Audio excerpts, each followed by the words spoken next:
the girl woke up and surprisingly found herself back at the age of 18. And the young man in front of her was exactly the school hunk who had been her husband in her previous life. However, in this life, she didn't want to fall in love anymore. So she suddenly stood up, firmly pulled her test paper out of his hand, and then said that she wouldn't trouble him to tutor her on questions anymore. After that, she coldly went back to her seat. The young man was even more confused and had no idea why she had changed so much all of a sudden. What he didn't know was that in the previous life, the girl finally married the school hunk she had secretly loved for a long time. But her husband's attitude towards her was always as cold as ice. After every time they had an intimate moment, the man would never stay in her room. He would just put on his clothes and leave without looking back.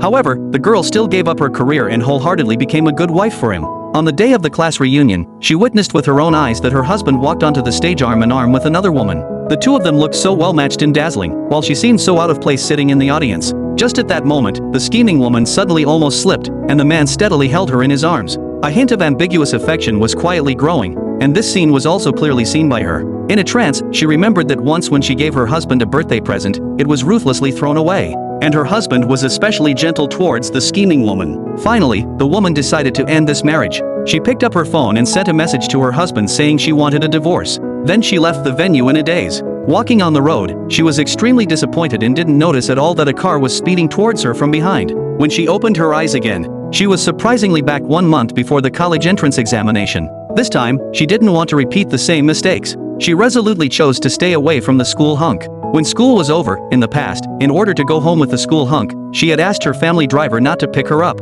Now, as she stood at the school gate not knowing what to do, the school hunk parked his car not far away and waited for her to come over. However, as time passed by second, it was obvious that the girl had no intention of getting into his car. Instead, she got into her best friend's car and left. The school hunk was very angry when he saw this scene. However, being so proud, he naturally wouldn't ask the girl for the reason. He had no choice but to gloomily tell his driver to start the car and leave.